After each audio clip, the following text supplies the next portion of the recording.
Je vais demander à l'inspecteur Omial de prier pour la prédication.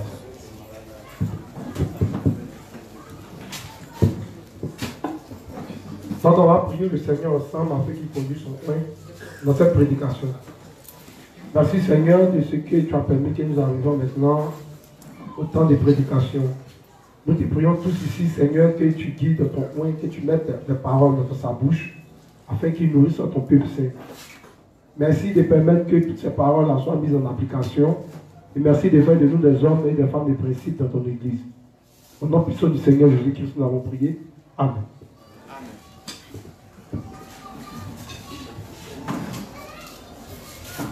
Ok.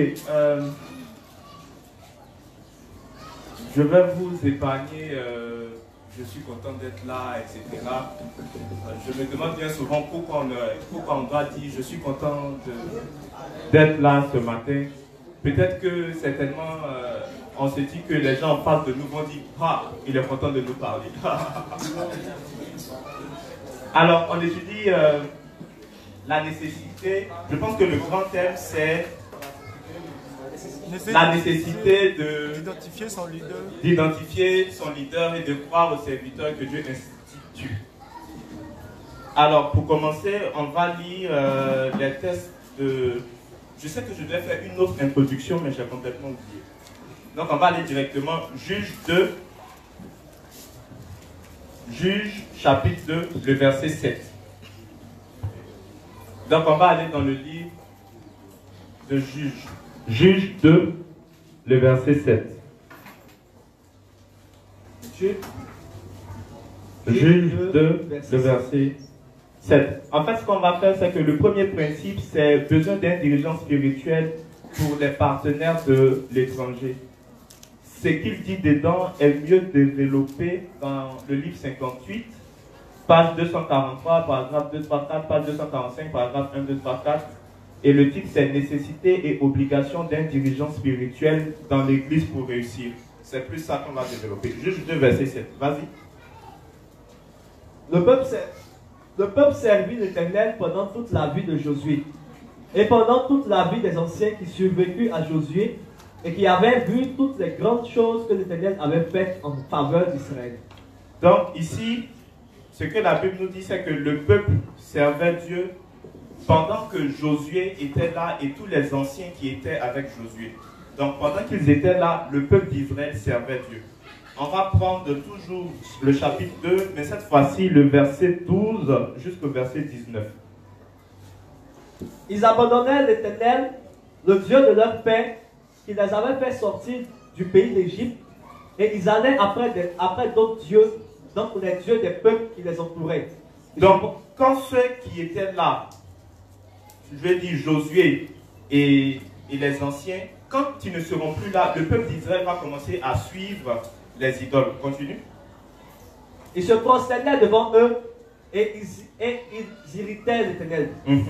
Ils abandonnèrent l'Éternel et ils servirent Baal et les Astartés. Donc, on dit que le peuple d'Israël, quand il ne va plus avoir de juges et de personnes pour les diriger, ils vont abandonner l'Éternel et ils vont servir les Baals et les Astartés. On continue. La colère de l'Éternel s'enflamma contre Israël. Il les livra entre les mains de pillards qui les pillaient. Il les vendit entre les mains de leurs ennemis d'alentour. Et ils ne purent plus résister à leurs ennemis. On continue.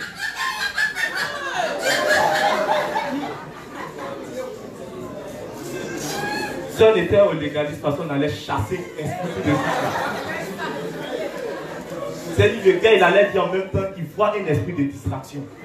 Là, esprit de distraction, allait comprendre. Continue.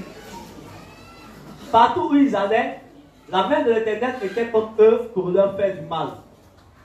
Comme l'Éternel avait dit, comme l'Éternel leur avait juré, ils furent ainsi dans une grande détresse. L'Éternel suscita des juges, afin qu'ils les délivrassent de la main de ceux qui les pillaient. Alors, ils sont livrés, ils ont abandonné Dieu parce qu'il n'y a plus de juges pour les diriger. Ils vont adorer les Baals, Dieu va se fâcher contre eux, mais ce que Dieu va faire pour les délivrer, Dieu ne va pas dire, bon, moi-même je me lève et puis je viens les délivrer. Mais ce que Dieu va faire, Dieu va susciter des juges pour les délivrer. On continue. Mais ils n'écoutaient pas même leurs juges, car ils se prostituaient à d'autres dieux, se prosternaient devant eux, ils se détournaient promptement de la voie qu'avaient suivi leur père, et ils n'obéirent point comme eux au commandement de l'Éternel. Lorsque l'Éternel leur suscita des juges, l'Éternel était avec le juge, et il les délivrait de la main de leurs ennemis pendant toute la vie du juge. Car l'Éternel avait pitié de leurs gémissements contre ceux qui les opprimaient et les tourmentaient. Donc c'est quand il y a un juge, c'est quand il y avait quelqu'un pour guider le peuple d'Israël, que Dieu était avec le peuple et que le peuple ne s'abandonnait pas à l'idolâtrie. Le verset 19. Mais à la mort du juge, il se corrompaient de nouveau, plus que leur père, en allant après d'autres dieux pour les servir et se prosterner devant eux.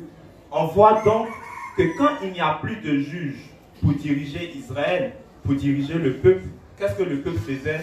Le peuple finissait toujours par se corrompre. Prenons Juge 3, versets 7 à 15. Juge 3, versets 7 à 15. Les enfants d'Israël firent ce qui déplaît à l'Éternel. Ils oubliaient l'Éternel et il les servit, et il servit les Baals et les idoles. La colère de l'Éternel s'enflamma contre Israël, et il les vendit entre les mains de Cusham, Richataïm, roi de Mésopotamie. Et les enfants d'Israël furent asservis 8 ans à Cusham, Richataïm. Les enfants d'Israël criaient à l'Éternel, et l'Éternel leur suscita un libérateur qui les délivra.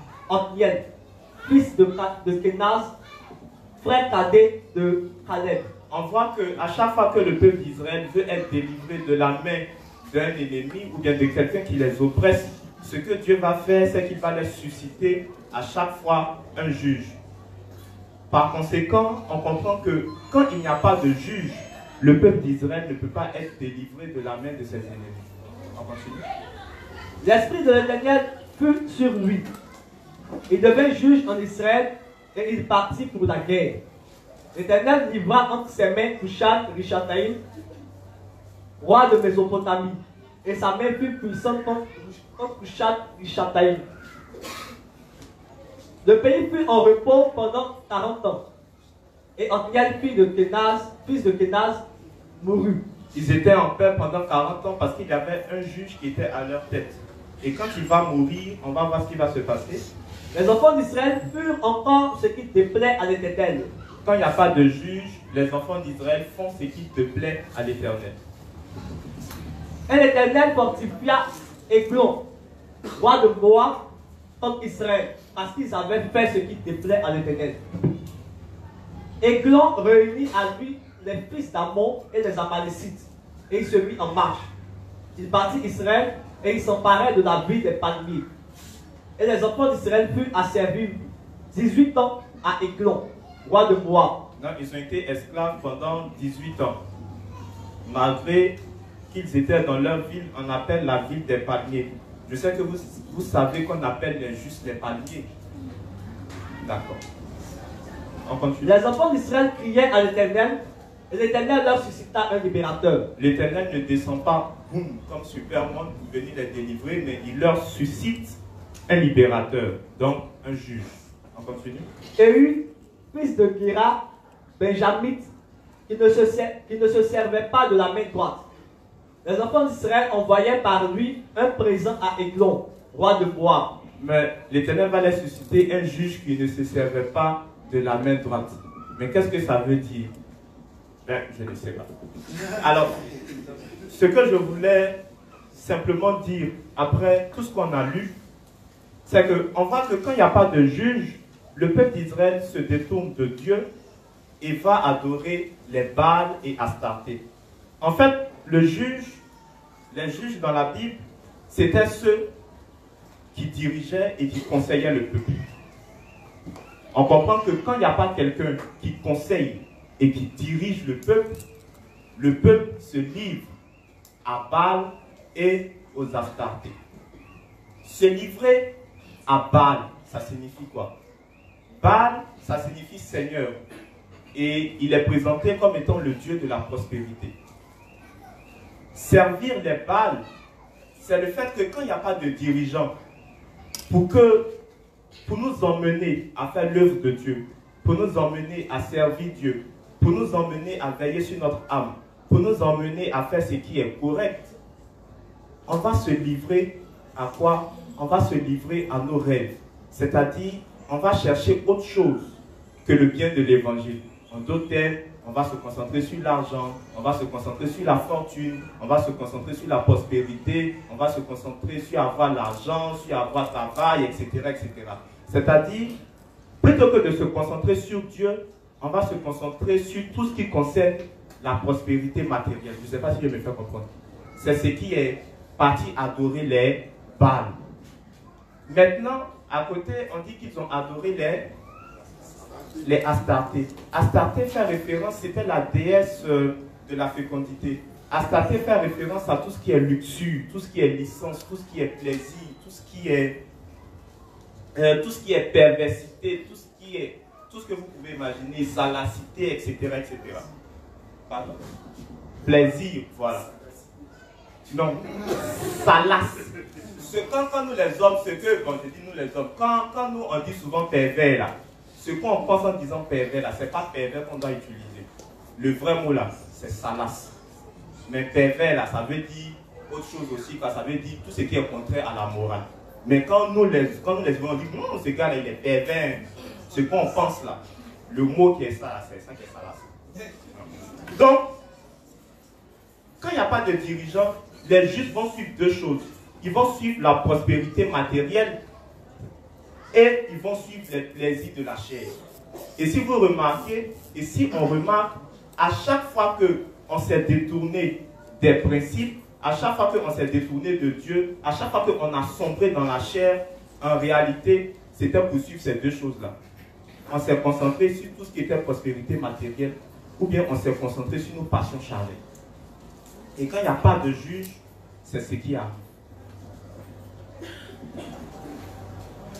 Le truc, le terme, c'est la nécessité d'identifier son leader et de croire au serviteur que Dieu institue. Je résume ça simplement, c'est la nécessité de croire en cet dévancier.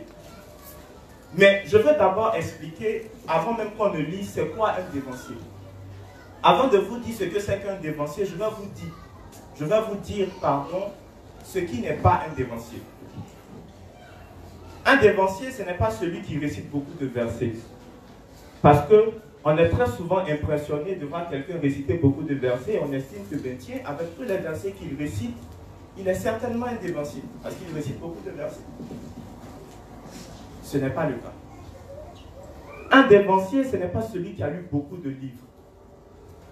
Parce que quand on voit quelqu'un venir s'exprimer, parce qu'il est écrit, parce que le révérend dit dans le livre 55, et puis c'est vrai, parce qu'il répète la même chose dans le livre 60, page temps, paragraphe temps, parce que dans le livre 64, donc en même temps on se dit, waouh, mais il a lu tellement de livres.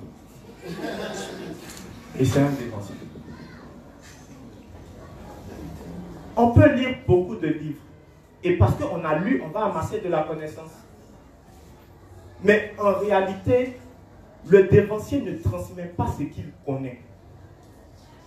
Le dévancier ne transmet pas en réalité ce qu'il a lu. Le dévancier transmet ce qu'il est devenu. Tu peux avoir lu tous les livres du révérend, plus toute la Bible. Mais est-ce que tu es devenu ce que tu as lu? Malheureusement, beaucoup d'entre nous, on va considérer qu'on est des dévanciers ou on va considérer telle personne comme un dévancier parce qu'il a lu beaucoup de livres ou bien on le voit en train d'expliquer beaucoup de versets. Mais est-ce qu'il est devenu ce qu'il a lu? Le dévancier transmet ce qu'il est devenu. Parce que même quand tu es rebelle, on va te poser des questions sur les versets. Tu vas expliquer ce que le révérend dit. Tu vas expliquer ce que les versets veulent dire. Mais tu vas transmettre ta nature de rebelle. Tu vas transmettre ton caractère de désobéissant. Tu vas transmettre ton caractère d'hypocrite. tu vas transmettre ton caractère de méchant, tu vas transmettre ton caractère de paresseux à celui que tu enseignes. Parce qu'en réalité, on transmet ce qu'on est devenu. Ce n'est pas le livre de la loi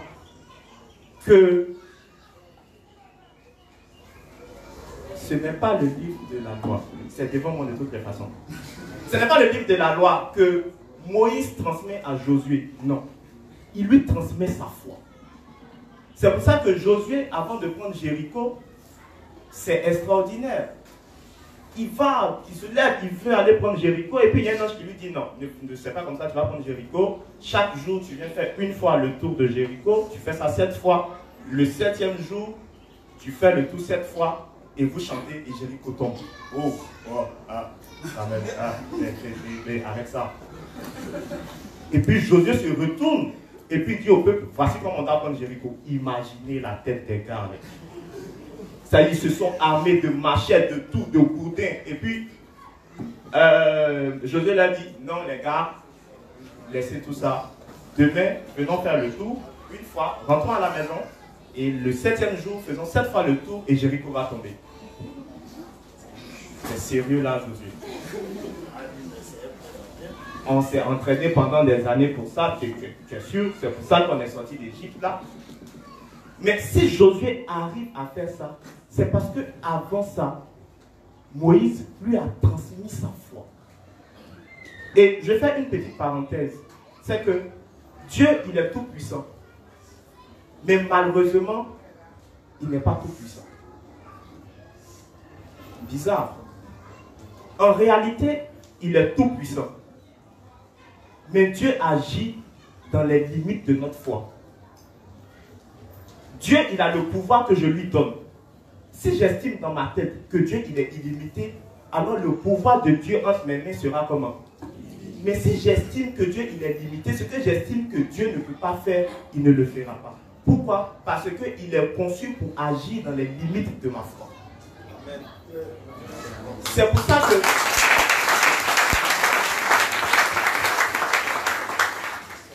C'est pour ça que Moïse est extraordinaire, parce que ça veut dire que quand Moïse se met devant la mer, et puis il veut diviser, et puis la mer se divise par l'action de Dieu, ça signifie que Moïse croit de tout son cœur que Dieu est en mesure de faire ça. Vous imaginez la foi de Moïse. Mais nous, Dieu est limité en nous parce que notre foi le limite. C'est vrai, on dit que oh, Dieu peut tout, il peut tout. Mais en réalité, on le limite dans notre cœur. Donc, il est limité. Le jour où on va prendre la pleine conscience du pouvoir illimité de Dieu en nous, en ce moment-là, Dieu sera tout puissant. Pierre marche sur l'eau parce qu'il est convaincu que Dieu est en mesure de le faire marcher sur l'eau. Une fois qu'il va douter, est-ce que Dieu est en mesure de faire ça? Il fait quoi? Il s'enfonce. Mais est-ce que Dieu n'est pas en mesure de le maintenir? Ce n'est pas quelque chose d'extraordinaire de marcher sur l'eau. Donc Dieu, il est illimité. Mais dès le son où ta foi flanchit, en ce moment, lui aussi, dès le son où ta foi fléchit, pardon, conséquemment à ça, lui aussi, son action fait quoi? Son action fléchit. Bon, inspecteur Séné m'a fait le reproche indirectement. Il a dit, mon petit, quand on te donne un thème, il faut rester dans le thème. Il ne faut pas dire tout ce que tu connais dessus. Le dévancier, ce n'est pas celui qui explique bien. On estime que, ah, le gars, ah, mais il explique tellement bien. Oh là là, qu'il explique, je comprends. Ah, mais tu sais que non. En réalité, lui, il est le dévancier de l'autre. Ça n'a rien à voir. À un certain niveau, tu peux penser que l'autre explique mal. C'est parce que tu es tellement petit que tu estimes que le dévancier qui explique là, il explique ça mal. Parce que pour les dévanciers, il y a des choses qui sont devenues tellement évidentes que quand tu lui poses la question, pour lui, bon, il t'a tellement bien expliqué que tu ne comprends pas. Et donc, et quand il y a un qui vient, et puis il explique, je vais dire dans le temps, tu dis, ah non, mais c'est que toi tu expliques mieux que lui là. Il est un dévancier, bien sûr ça.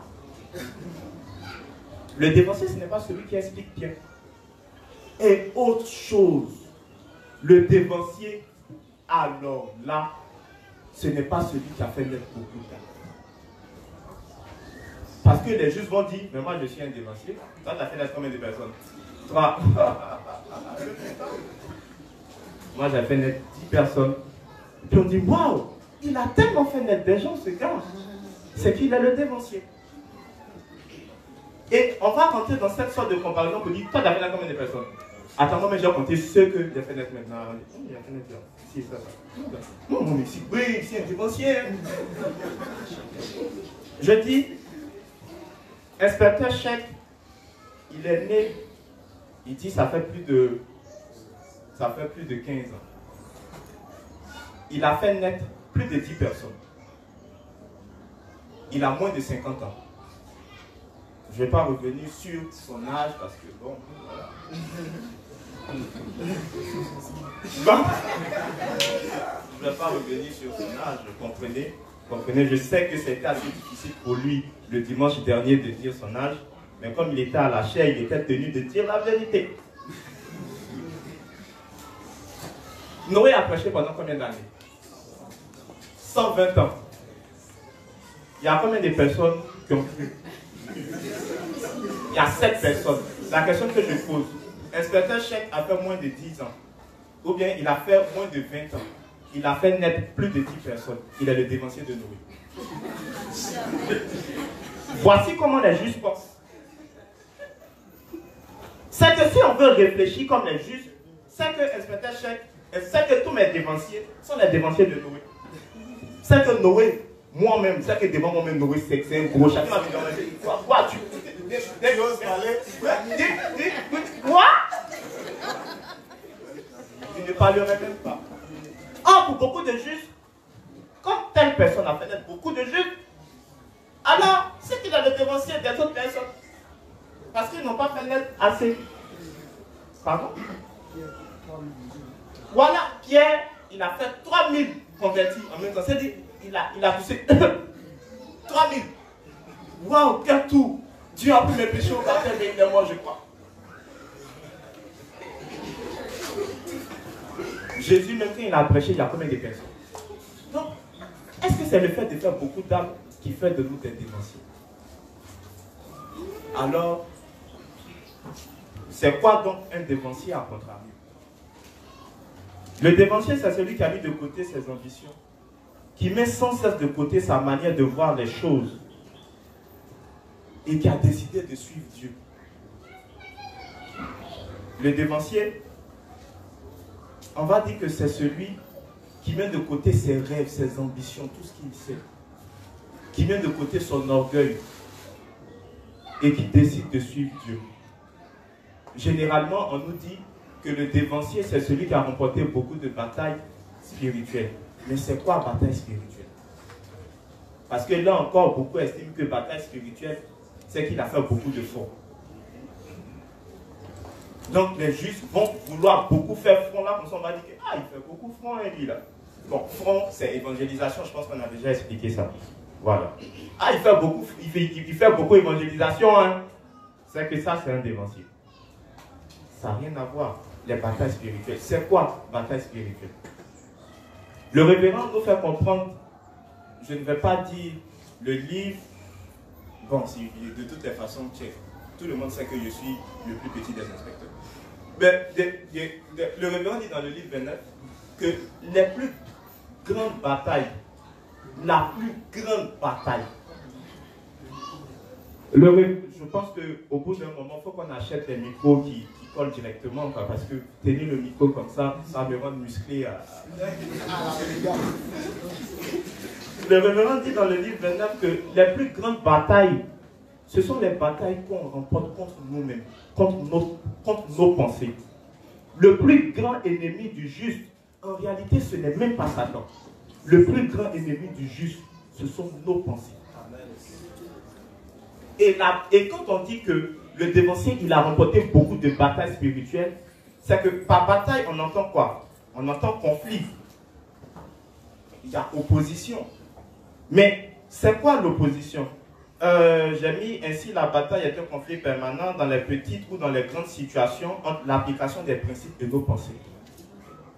Le dévancier est celui qui s'est retrouvé dans plusieurs situations où il était confronté à soit appliquer ses pensées ou appliquer les principes. Et à chaque fois, il s'est vu au détriment de ce qu'il pense correct, au détriment de ce qu'il pense être bon, au détriment de ce qu'il pense être correct, au détriment de ses pensées, de ses raisons, de sa gloire, de son honneur, il a plutôt préféré appliquer les principes. C'est-à-dire, c'est un certain niveau de désintéressement de soi-même au profit des principes, pour simplement suivre Dieu. Alors, si on considère que le dévancier, c'est celui-là, est-ce qu'il y a affaire d'âge dans l'affaire du dévancier? Ça n'a rien à voir. Plus tu vas te désintéresser, tu auras un désintérêt pour ta propre personne au profit de Dieu, plus tu vas mourir pour pouvoir appliquer la parole de Dieu ou les principes, plus tu es obéissant. En ce moment-là, tu seras quoi? Tu seras grand. La Bible dit que celui qui veut être le plus grand soit le serviteur de tous. Mais on va considérer les dévanciers comme étant bons. Alors pourquoi donc la nécessité de croire en ces dévanciers durant toute notre vie? Parce que ça va nous suivre toute notre vie de foi. La Bible dit que Satan rôde cherchant qui dévorer. Mais est-ce qu'un feu cherche à consumer ce qu'il a déjà consumé? Ça n'a pas de sens. Alors, on comprend quelque chose, c'est que quand les tournois vont commencer et que l'équipe des inspecteurs va mettre en place son système de défense, c'est contre eux-mêmes ou bien c'est contre l'équipe adverse. À la finale, déjà.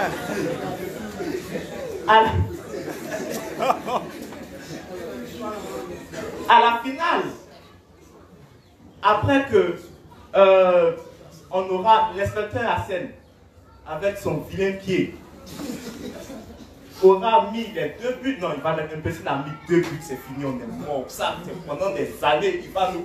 Ah, 2 buts, pardon, on est mort. Wow. Donc, le fait qu'on mette un système de défense en place, c'est contre l'équipe adverse. Ainsi, quand Satan rôde, ceux qu'il cherche à dévorer, ce ne sont pas les pécheurs. Loin s'en faut. Tous les systèmes qu'il va mettre en place, ce n'est pas contre les pécheurs, mais c'est contre qui? C'est contre les justes. Parce que Satan rôde cherchant qui dévorer. La Bible dit que l'homme est tiré de quoi? De la poussière. Mais quand on va dans Genèse, la Bible nous fait comprendre que le serpent mangera quoi? Si je me nourris de mangue durant tout le long de mon existence, qu'est-ce que je vais chercher à maintenir sur la terre? Des mangues.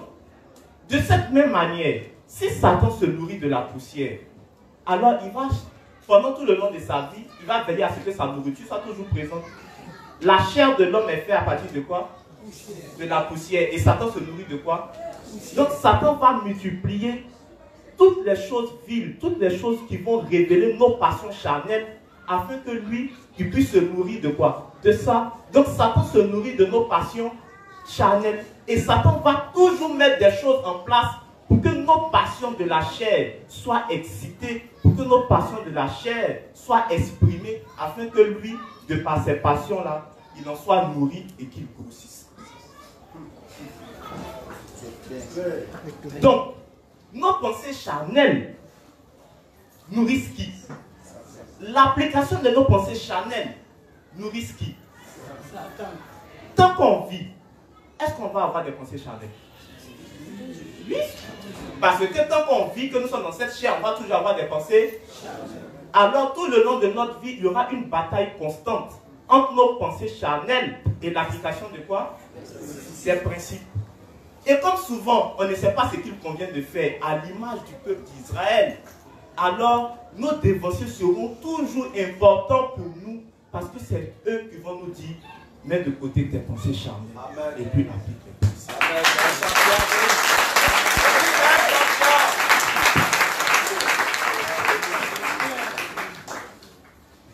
Alors, par conséquent, s'il n'y a pas un dévancier pour nous dire ce qu'il convient de faire, on va tellement écouter nos pensées. Et nos pensées sont tellement confortables. C'est incroyable, je sais pas. Ça dit, nos pensées nous connaissent tellement, nos pensées. Que on va finir par périr. Et j'entends par périr, perdre la foi. Mais ça n'a tellement rien d'écouter, oh, mes pensées charnelles ici, là, c'est pas grave. Mais ça a toujours un effet boule de neige. Et à la longue, on va périr. C'est presque fini, ne vous inquiétez pas.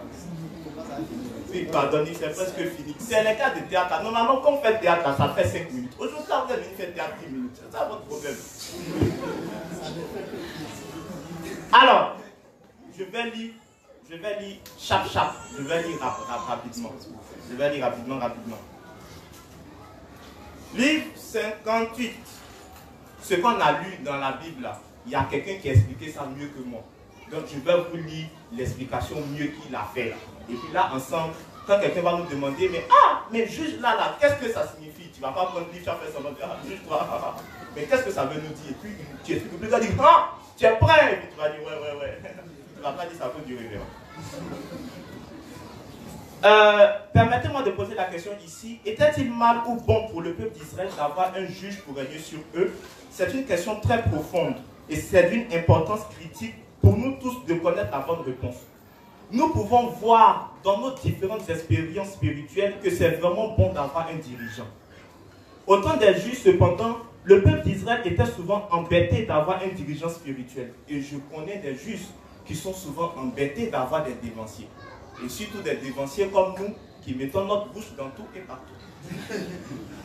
Au temps des juges, cependant, le peuple d'Israël était souvent embêté d'avoir un dirigeant spirituel. Ils étaient enclins à penser que les serviteurs de Dieu étaient une nuisance, les considérant comme trop fatigants et se mêlant de tout. Waouh, le type, il est à Abidjan. Beaucoup nous font ce reproche. Nous disent que les inspecteurs, même là encore, ils se mêlent de ça, ils se mêlent de tout. On fait non seulement le reproche aux inspecteurs, mais on en fait même aux responsables de zone qui ça encore. On dit ça encore aux inspecteurs. Les inspecteurs même, vraiment, il y a trop de règles. On va souvent jusqu'à dire, ça là encore, on doit dire ça aux dévanciers, ou bien ça là encore, on doit consulter les dévanciers pour ça. Frère, si vous avez de telles pensées, ce ne sont que les pensées de Satan.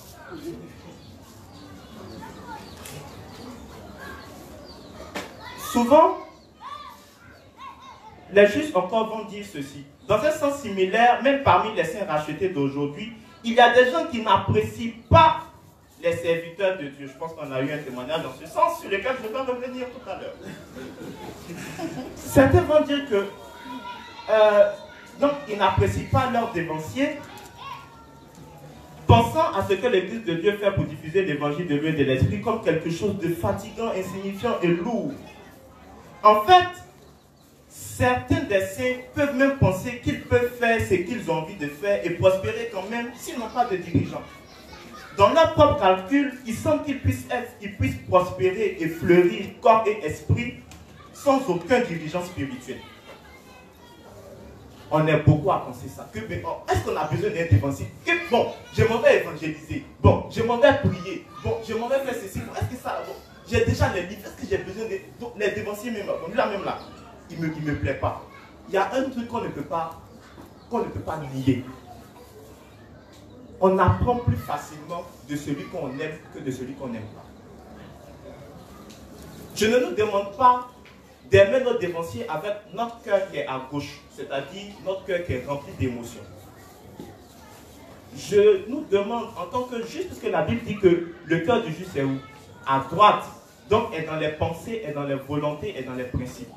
Aimons nos dévanciers pour les principes qui nous enseignent, pour la volonté de Dieu qui nous présente, pour comment il nous emmène à suivre Dieu, et non parce que d'un point de vue charnel, il serait appréciable. Mais ce qui serait mieux, ce serait en plus de les aimer pour les principes, de les aimer d'un point de vue charnel aussi. Parce que si vous n'aimez pas quelqu'un, vous ne pouvez pas apprendre de lui. un moment, j'avais l'impression que Kobo était tellement dur avec moi que dès que je le voyais, je me levais. Je rends sans cesse ce témoignage. Un jour, il a pris le micro et puis il dit, il y a des gens même, tellement ils n'aiment pas les dévanciers. Ce jour-là, quand il rentrait dans l'église, je voulais me lever.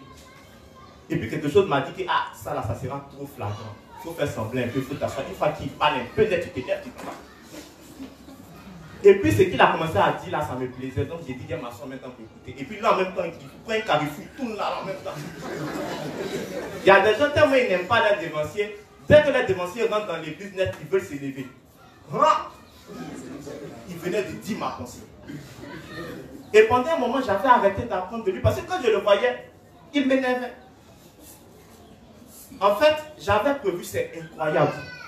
Quand je préparais ma prédication, j'avais prévu dire, il y a une fille, il y a une juste dans ma zone qui, pendant plusieurs fois dans l'année, ne m'aimait pas. C'est-à-dire dans l'année, elle peut ne pas m'aimer 2 fois, 3 fois, bien 4 fois. J'avais prévu parler d'elle net, elle a rendu le témoignage. C'est incroyable.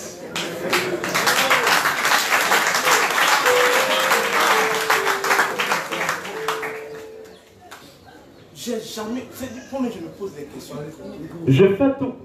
Donc, les gars, on priait pour avoir un micro. Donc, je me disais, mais pourquoi elle.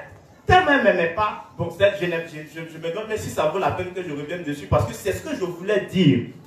Qu'elle a dit en ce qui concerne le fait de ne pas aimer quelqu'un. Je suis allé la voir, que j'ai appris que tu es fâché contre moi. Qu'est-ce qui se passe? Elle m'a expliqué. Je me suis mis à genoux, j'ai pris son bras et il a juste pardon. Et il est fait dessus de moi. Pardon, je te demande pardon. Ce que j'ai fait, je te demande pardon. Elle m'a dit, elle a compris. Aujourd'hui, je sais que malgré tout ça, elle m'aime encore. Elle m'inquiète encore. Tout ça simplement parce qu'il y avait un juste derrière qui inventait les faiblesses. C'est-à-dire, c'est tellement gros. J'ai dit à Trècheville, c'est qu'il a osé dire, mais c'est tellement gros. C'est-à-dire, il prend chaque juste et puis il le travaille au corps.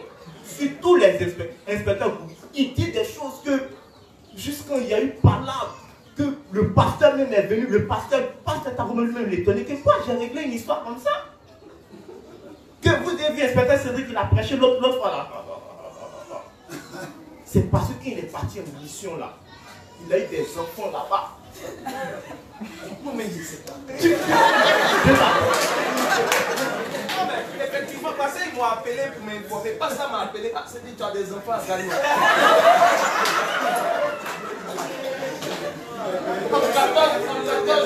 En 14 jours, il a eu des enfants. C'est pour ça qu'il a prêché comme ça. Vous savez pas ça? Aïe. Mais comme il est à la CDC, donc quand il prend chaque juste là, il est travaille au corps sur Tigouri. Donc, un jour, je fais une réunion avec les responsables. Et puis j'ai dit que, voici ce que Kobo m'a dit, que le juste dit. Est-ce que vous êtes au courant? Et j'apprends que les responsables disent que, mais ça là, tout sur des 6, c'est ça il y a longtemps. Mais les gars, c'est faux. Mais oui, nous, on sait que c'est faux, mais bon, il nous a dit, mais bon, nous, on s'en foutait. Il a inventé des choses incroyables. C'est-à-dire des choses que... C'est fou, quoi. Donc, bon, il est travaillé au corps. Et je peux prendre l'exemple du témoignage de la juste Manou, qui disait que s'il y a qui arrivait au moment où je l'énervais, elle voulait vivre vraiment, tu énerves les gens dans ta vie de juif. De ce fait, même quand je prêchais, pendant que les autres disent que ouais, non, aujourd'hui l'inspecteur courit, ouais, c'est qu'il a dit aujourd'hui, il a dit quoi, il a dit, il a fait pas. En même temps, elle complète en courant au pays.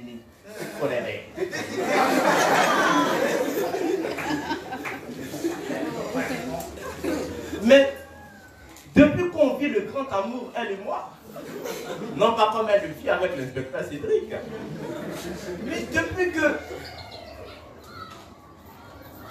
à l'heure là, même quand les gens disent que je n'ai rien, elle a dit, tu dis quoi? Il n'a rien dit quoi? On apprend de celui qu'on aime. On apprend plus facilement. de celui qu'on est. Alors, il peut avoir dans vos pensées le fait de détester un dévancier. Mais vous n'apprendrez jamais de lui. Ah, vous devez apprendre de lui.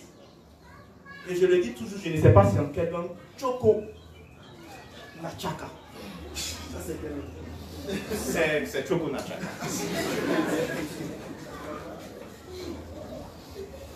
Il peut leur sembler superflu d'avoir un dirigeant spirituel. Et ils peuvent penser qu'un dirigeant spirituel est juste quelqu'un qui se mêle de leur vie et les oppresse au lieu de leur donner leur liberté. Il y a des justes qui estiment qu'effectivement, leur dénoncier de zone les oppresse. Ou bien que les inspecteurs même les oppressent. À cause des inspecteurs même là, on n'est même pas libre même. Pourquoi ça encore? Je dois dire ça aux dénonciers. Les dénonciers même là, ils m'ennuient. Oh, ils s'exagèrent. Oh, c'est ça encore. Mais dites-moi, est-ce qu'on a besoin de Dieu dans tous les aspects de notre vie? On a besoin de Dieu dans tous les aspects de notre vie. Alors, si nous avons besoin de Dieu dans tous les aspects de notre vie, et que Dieu égale parole, et que Dieu égale principe, si nous avons besoin de Dieu dans tous les aspects de notre vie, c'est que dans tous les aspects de notre vie, nous avons besoin des principes. Mais si on a besoin des principes, et qu'il se trouve qu'on ne connaît pas tellement les principes, ou on n'est pas tellement habitué à les appliquer, et que ce sont les dévanciers qui nous permettent d'appliquer les principes, c'est que dans tous les aspects de notre vie, si on a besoin de Dieu, on a besoin des principes. Si on a besoin des principes, c'est que dans tous les aspects de notre vie, on a besoin de qui? Donc, dans tous les aspects de notre vie, on va consulter les dévanciers. C'est simple. Ça, c'est clair. Merci, merci. C'est vrai que les gens n'ont pas suivi, mais merci. D'autres vont dire qu'on n'est pas libre de travailler dans notre direction. On n'est pas libre de travailler dans notre ministère. Les dévanciers même là, ils nous empêchent de travailler. Ils nous empêchent de faire ça. Les inspecteurs même, on veut faire ceci. Même tout pour prêcher évangile encore. Les inspecteurs vont dire non, qu'on a qu'à se calmer. Mais les dévanciers. On pense vraiment que les dévanciers ou les inspecteurs, leur but c'est de ne pas nous voir grandir. On pense vraiment que nos dévanciers, leur but c'est de ne pas nous voir devenir meilleurs spirituellement pour suivre Dieu. Non. Mais ce qu'on doit faire, ça doit être fait dans la rigueur. Je vous demande pardon, il y a beaucoup encore un peu à dire. J'ai presque fini. Pardon.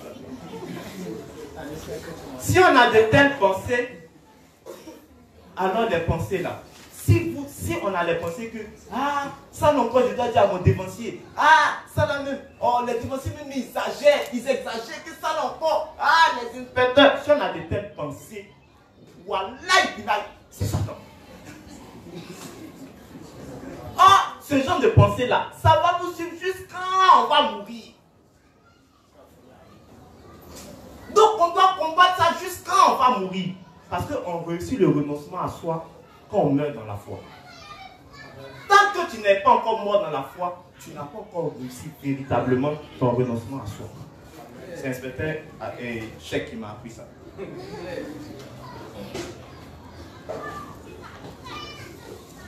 Mais qu'arriverait-il au peuple d'Israël à chaque fois qu'ils étaient sans dirigeant? On dit qu'ils perdaient des guerres. Donc quand on sera confronté à des guerres spirituelles, c'est-à-dire à la bataille entre appliquer nos pensées ou appliquer les principes, si on n'a pas de dirigeants, on va perdre parce qu'on va appliquer nos pensées. Quand nous arriverait-il alors, nous serions esclaves. C'est pour ça que le peuple d'Israël, on dit qu'ils étaient esclaves de certains rois. Parce que tu veux tellement avoir l'argent, tu veux tellement être à la mode, tu veux tellement être beau, tu veux tellement avoir le plaisir que tu deviens esclave du pécheur qui est en mesure de te donner ça. Et sans le savoir, tu rentres dans une dépendance de ce personnage pécheur qui te permet d'assouvir tes désirs charnels. Chacun doit se soumettre et servir soit le Seigneur ou ce monde. C'est une loi immuable. Que préfériez-vous alors? Avoir un serviteur de Dieu à vos côtés ou bien ne pas en avoir? Il y a un truc incroyable qui m'est arrivé dans ces semaines-là, un truc incroyable. C'est-à-dire, je pensais que j'étais tellement arrivé dans ce domaine-là que je me disais que moi, ça, est-ce que ça peut m'ébranler? J'étais sur un trône confortable et je me disais que rien ne pouvait m'ébranler. Mais quand j'ai reçu ce coup, c'est-à-dire, j'étais désintégré. Et toutes les pensées ont commencé à venir dans ma tête. Et je voulais prendre des décisions. Je savais que mes décisions allaient beaucoup faire parler dans l'église. Il y a beaucoup de choses qui n'allaient pas comprendre. Je sais qu'il y a beaucoup de ceux qui sont à côté de moi, où il y a beaucoup d'âmes qui m'ont été confiées, qui allaient être touchés par ma décision. Mais dans ma tête, j'étais déconfit. Et puis je suis allé parler à certains de mes dévanciers. Et puis à Kobo. C'est-à-dire, est-ce que je devais appliquer les principes ou bien je devais appliquer mes pensées? Mais mes pensées sont dangereuses, mal. Mes pensées se sont assises devant moi. Mes pensées m'ont dit, écoute-nous, c'est nous on avait toi chaque jour. Depuis que tu es né, on avait toi. Mes pensées ont commencé à me conseiller. J'étais tellement troublé, je suis allé voir mes dévanciers. Et j'ai appliqué ce qu'ils m'ont demandé de faire. Le truc c'est, est-ce que mes pensées ne sont plus là? Si, mes pensées rôdent comme ça. Mes pensées sont Satan. Pour dire que, hé, donc, attends, est-ce que tu sais ce qui s'est passé? Mes pensées me rappellent. Et puis je me souviens que si je pense dans mes pensées, j'aurai, ça sera trop la catastrophe. Alors je dis, est-ce que penser comme ça me permet d'appliquer ce que les dévanciers m'ont dit? Ça ne me permet pas, donc je rejette la pensée. Quand je vais agir de telle manière, mes pensées disent, quoi? Tu vas agir comme ça? Et puis je réfléchis, est-ce que agir comme ça rejoint les pensées de mes dévanciers, ça rejoint les principes, ou bien ça rejoint mes pensées? Si je vois que ça rejoint ce que les dévanciers m'ont dit de faire, alors j'applique. Et c'est comme ça qu'on doit agir. Parce qu'un juste qui est sans dirigeant spirituel, non seulement il devient un jouet de Satan, puisqu'il est esclave de ses pensées, il est esclave des pécheurs. Alors non seulement il se détruit lui-même, c'est ça la véritable conséquence. Il se détruit lui-même, il détruit tous ceux qui sont autour de lui, tous ceux qui sont attachés à lui. Et s'il est en couple, il détruit son conjoint. Devenir un jouet de Satan, c'est prendre le risque que tous ceux qui t'entourent deviennent eux aussi des jouets de qui? Des jouets de Satan. Et puis Satan va se moquer bien de vous tous. Et puis il va dire, je les ai eus. Et maintenant, je finis yéré. Parce que, non. Mais la partie qui va venir là, tout ce que j'ai dit là, oubliez. Donc, je compte à 3. 1, 2, 3. Oubliez. Ce qui va venir là, n'oubliez pas ça. C'est ça même là. C'est ça même qui est ça. Et ce qui est ça là, c'est ça. C'est ça qui va venir. C'est ça même. Non, voilà, il a défini par là. Ah, oui, c'est ça. C'est ça. Ok. Certains enseignements saints bibliquement, dans le passé, la partie là, ça me plaît trop. Vraiment. Le dévancier, il habite à Abidjan. Certains enseignements saints bibliquement, dans le passé cependant, je parlais rarement de la direction de l'église. Comme je me sentais mal à l'aise pour parler du sujet, puisque je suis moi-même le dirigeant de notre église. Comprenez que c'est un peu bizarre de dire que respectez vos dévanciers, c'est important. Et puis bon, quand même qui dit ça, c'est toi qui as les dévanciers. Donc on a l'impression que tu dis que toi on a déjà trouvé qu'on te respecte. Je me sentais mal à l'aise pour parler du sujet puisque je suis moi-même le dirigeant de notre église. Par conséquent, l'église a fait face à plusieurs problèmes graves causés par des membres qui ont dévié dans leur pensée charnelle.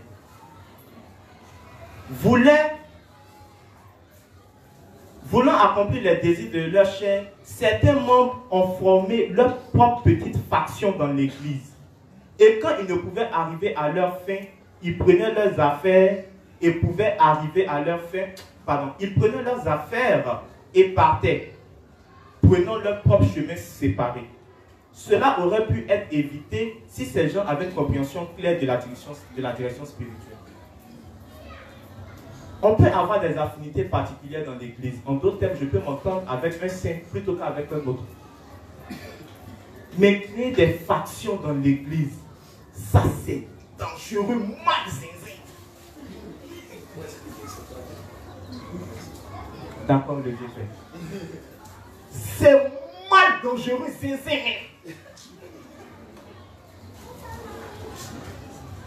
Créer des factions dans l'église, c'est créer de petits groupes dans l'église.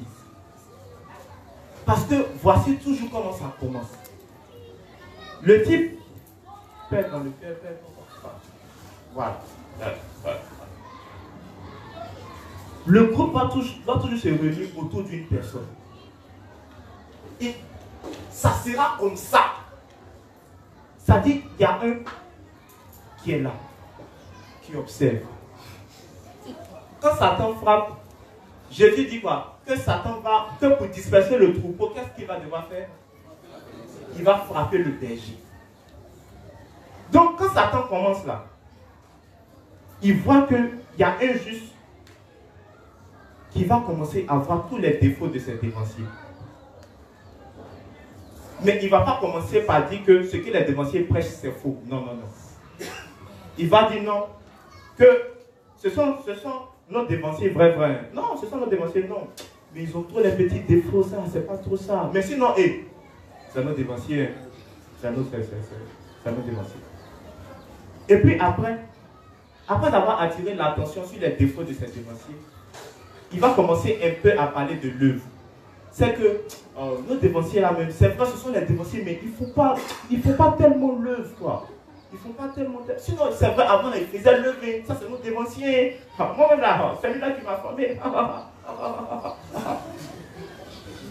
Mais il ne faut pas tellement l'œuvre, quoi. Mais moi, normalement, moi. Il fait trop d'efforts. Il va montrer son amour pour l'œuvre comparativement à l'amour de l'œuvre de ses dévanciers. Ainsi, dans le cœur du plus petit, il voit que celui qui est à côté de lui attire l'attention sur les faiblesses de ses dévanciers. Et puis, subtilement, il est en train de dire que lui, il aime l'œuvre plus que ses dévanciers. Amen. Mais pour couvrir ça, non, l'évangile est vrai. Non, ce sont nos dévanciers. Reste fort. Un facteur. Le grand maître. Mais c'est maquillé. Et puis, après, les dévanciers même là, ils sont forts. Hein. Ils sont forts. Mais il y a des choses là, ils ne savent pas trop faire. Quoi. Sinon, ils sont forts. Hein. Il y a beaucoup de choses à faire. En tout cas, quand tu prends un inspecteur, en tout cas, tu as l'islam seulement. Mais il y a des choses là, ils ne sont pas tellement forts dedans. Quoi. Ils ne sont pas trop forts dedans. Et puis, dans la tête du plus petit, ce que je dis là, on a tellement vécu ça, que ça va arriver. Donc, on est en train de vous prévenir en même temps. Pour que quand ça va arriver, vous allez dire, je te vois Satan. Et lui maintenant, il va dire, de toute façon, ils font là. Voici comment normalement on devait faire. Et puis quand il fait, ça marche. Donc, il va tirer un plus petit, deux plus petits, trois plus petits. Et puis, il va se former un petit groupe dans l'église qui ne voit que les défauts des dévanciers, qui ne voit que ce que les dévanciers ne savent pas faire, qui commence à trouver des limites dans tout ce que les dévanciers font. Et puis, petit à petit, arrive un moment, vraiment, il va faire de telle sorte que les plus petits soient attachés à lui. On a vu ça à la CDC. On a vu ça à Bobo. On a vu ça ici. On a vu ça ici. C'est pour ça que je peux en parler dans les détails parce que c'est quelque chose qu'on a vu. Or, Satan, il ne change pas sa manière de s'asseoir. Depuis ce qu'il a fait dans le jardin, c'est la même chose qu'il fait jusqu'à aujourd'hui. Et puis, je vous dis que si vous êtes dans un groupe comme ça, si vous êtes dans une pensée comme ça, sortez, c'est Satan. Parce que la fin de ça là, peut-être qu'on ne voit pas que c'est ça qui est la fin. On se dit que ce n'est même pas ça qui est la fin, que ce n'est même pas nos intentions. Ce sont vos intentions. Parce que Satan n'a pas commis ça au bout du jour. Ça va venir. Parce que c'est la fin de ça là, c'est de se séparer de l'église et puis d'emporter les âmes. Si vous êtes dans un groupe comme ça, sortez du groupe. Si vous avez des pensées comme ça, arrêtez. Si vous mangez, arrêtez de manger. Si vous mangez de ce pain, arrêtez de manger de ce pain. Si vous dormez sur l'application de ces principes-là, réveillez-vous.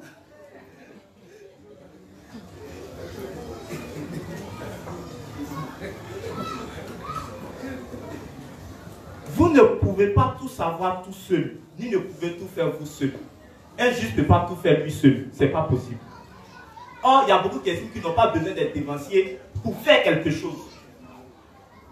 Il y a beaucoup plus de choses que vous ne savez pas, que vous ne pouvez pas faire tout seul, particulièrement quand vous menez votre vie de foi dans l'église. Donc, quand vous prenez une décision, c'est très heureux d'avoir quelqu'un de plus sage à consulter et à qui demander conseil. J'ai dit quelqu'un de plus sage. Quelqu'un de plus sage. C'est pour ça qu'on a mis les responsables de zone, on a mis les inspecteurs, et puis les pasteurs, merci. Confiez-vous à quelqu'un de plus sage. Si vous remarquez qu'il y a quelque chose qui ne va pas, qu'on est en train de vous dire qu'on n'a pas besoin d'être dévancié, ou bien que c'est exagéré, principe, vos principes la même. Si vous voyez ça, sortez! C'est Satan. Voyez quelqu'un de plus sage. Vous allez avoir l'impression que les décisions que vous allez prendre là, c'est tellement correct. Comme moi, tout à l'heure, j'expliquais mon problème où ça dit, j'avais tellement une autre interprétation du problème. Je pensais que c'était Dieu. Qui te dit, j'avais une autre interprétation du problème. C'est ce que Dieu veut que je fasse. Mais quand j'ai posé avec mes dévotions, je me suis rendu compte que toute ma pensée là était guidée par un seul truc, Satan.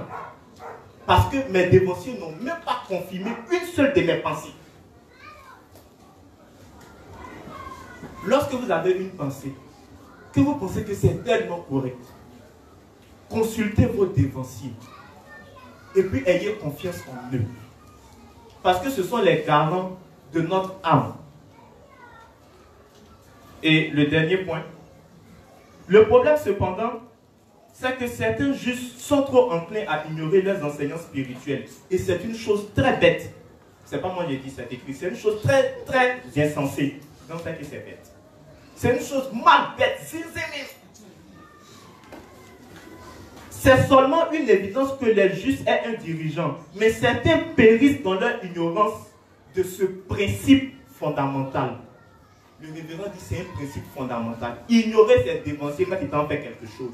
Ignorer ses dévanciers dans tous les aspects de notre vie. C'est périr. Ignorer nos dévanciers, c'est périr. Si vous entendez quelqu'un dire, oh, pour ça, on n'a pas besoin de consulter les dévanciers, oh, ça la donne les dévanciers, oh, c'est Satan. Si vous voyez un juste attirer à chaque fois l'attention sur les faiblesses de vos dévanciers, sur les faiblesses de nos dévanciers, fuyez-le, c'est Satan. Si vous voyez les justes en train de dire que c'est un dévancier, mais ça là, il n'est pas fort dedans. Oh, lui là, mais oh, lui là, fou. C'est là, c'est Satan. On ignore notre dévancier parce qu'on estime qu'on connaît plus qu'eux. On ignore notre dévancier parce qu'on estime qu'ils ne connaissent rien. On ignore notre dévancier parce qu'ils estiment qu'on estime qu'ils ne sont pas à leur place. Il y a deux formes de rébellion dans l'église. Ça là, ça va vous suivre toute votre vie de foi. Béni, tu étais à Prêche 8. Quelles sont les deux formes de rébellion dans l'église?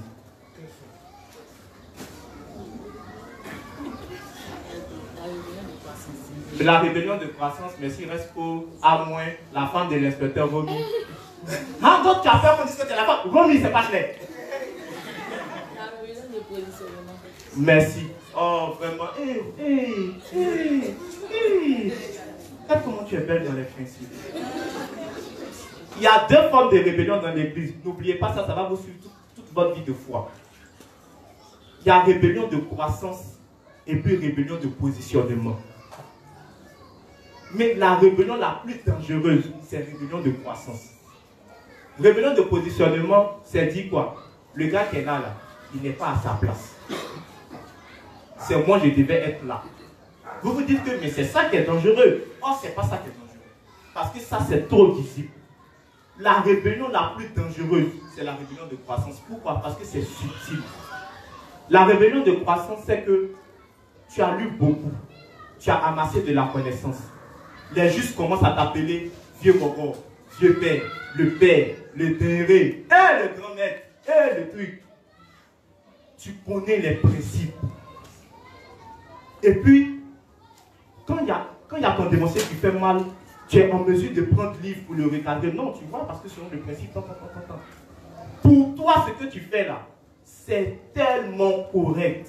C'est tellement dans les principes. Parce que la rébellion de croissance, tu as des choses sur quoi t'appuyer.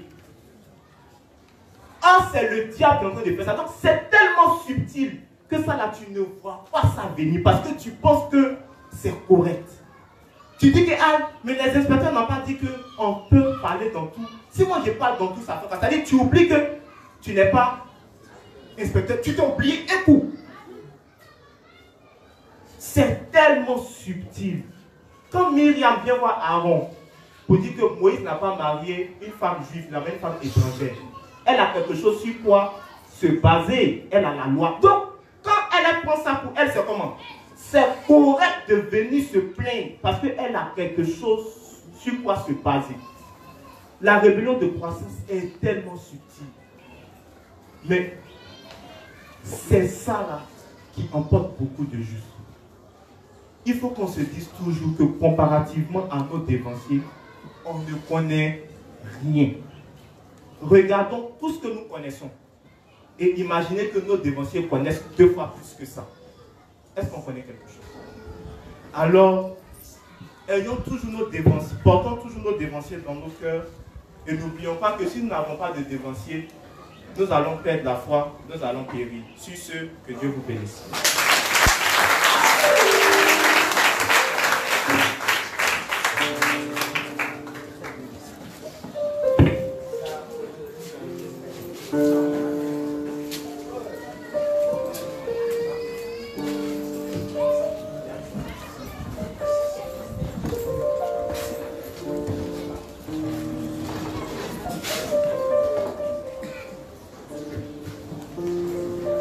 Bonjour l'Assemblée des Saints. Nous allons maintenant passer à la part des offrandes. Mais avant, nous devons connaître les principes qui sont liés aux offrandes. Alors ici, dans l'Église de Dieu, il est interdit à tous ceux qui ne sont pas encore nés de nouveau de participer aux offrandes. C'est-à-dire pour ceux qui ne sont pas encore réunis de leur péché, de ne pas venir mettre la main dans le tronc. Alors pour les justes, l'offrande n'est pas uniquement venir donner l'argent à Dieu. C'est-à-dire le temps que nous donnons pour la prédication de l'évangile, convertir des personnes à l'évangile ou d'esprit, c'est une offrande que vous donnez à Dieu. Alors, pour ceux aussi qui ont des moyens, qui ont des activités, pour faire une bonne offrande, vous devez connaître les lois de la répartition, c'est-à-dire enlever tout ce qui est charge de la maison, c'est-à-dire le loyer, la nourriture, les différentes factures. Parce que étant juste, on ne peut pas se dire que, comme je suis juste, je ne veux pas payer la facture d'eau ou de l'électricité. Alors, c'est une mauvaise répartition. Si on ne le fait pas, vous allez voir que la CE ou la SO ici va couper notre pouvoir ou de l'eau. Alors nous devons donner ce qui est à César, et ce qui est à Dieu, nous devons donner aussi à Dieu. Alors pour l'offrande aussi, nous ne devons pas aussi prendre de crédit à la banque, soit je vais emprunter peut-être 5 millions venir donner à Dieu. Non, on donne selon nos moyens, on donne ce qu'on a prévu de donner. Alors en fonction de nos activités, quand vous faites les différentes offrandes, c'est-à-dire il y a le votif, le mémorial, etc., alors ce qui revient à Dieu, vient mettre la main dans le ton pour dire Seigneur, voici ce que j'ai eu comme bénéfice. Alors j'en ai peut-être 10% de mes bénéfices pour te donner. C'est ce qu'on appelle dîme. Voilà, donc il faut connaître toutes ces étapes-là avant de faire l'offrande. Alors rapidement, je vais appeler la carte à manger sous la bâche. Préparez-vous et tous les jours se lèvent, que vous ayez de l'argent pas, tout le monde se lève. On ne prend pas de crédit avec son voisin. Et je répète, que tu aies de l'argent ou pas, tous les jours se lèvent, mettent la main dans le tombe. Merci. Si les péchés n'auront pas dans ton cœur, malgré ta foi en notre Seigneur Dieu, si tu cours après le pouvoir à tout prix, alors que tu es injuste, tu es un hérétique. Si les péchés dans mon cœur, dans ton cœur, malgré ta foi en notre Seigneur Dieu, si tu cours après le pouvoir à tout prix, alors que tu es injuste, tu es un hérétique. Si les péchés dans mon cœur, dans ton cœur, malgré ta foi en notre Seigneur Dieu, si tu cours après le pouvoir à tout prix, alors que tu es injuste, tu es un hérétique. Si les péchés dans mon cœur, dans ton cœur, malgré ta foi en notre Seigneur Dieu, si tu cours après le pouvoir à tout, alors que tu es un hérétique. Si les péchés Dans mon cœur, dans ton cœur, et dans ton cœur, malgré ta foi en notre Seigneur Dieu, Seigneur Dieu, après le pouvoir à tout prix, alors que tu es injuste, tu es un hérétique. aussi les péchés. Les péchés dans mon cœur, dans ton cœur, malgré ta foi en notre Seigneur Dieu, si tu cours après le pouvoir à tout prix, alors que tu es injuste, tu es un hérétique. Si les péchés dans mon cœur, dans ton cœur, malgré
unis au prix de ton frère. Tu t'es pas unis à qui tu m'as tout passé. Tu as défoncé Samuel, ton frère. Tu n'es pas unis au prix de ma soeur.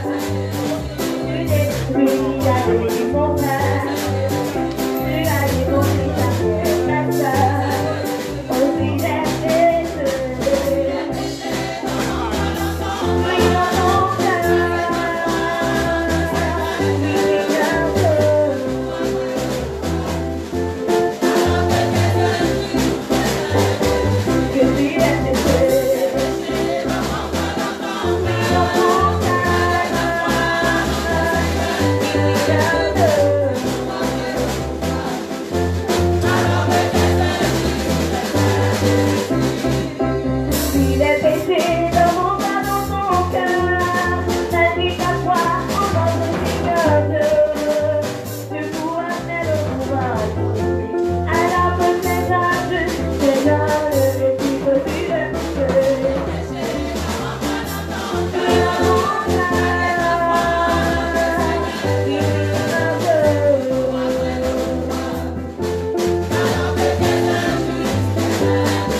Merci, nous allons prier pour les offrandes maintenant.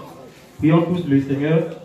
Merci éternel Dieu pour tous les moyens que tu as donnés à l'Église afin de pouvoir poursuivre ton œuvre et de pouvoir gagner des âmes, Seigneur Dieu. Merci Seigneur pour les âmes que tu fais venir à l'Église et que ton nom soit glorifié Seigneur. Merci pour tout ce que tu fais pour nous. Au nom de Jésus-Christ, je prie. Amen.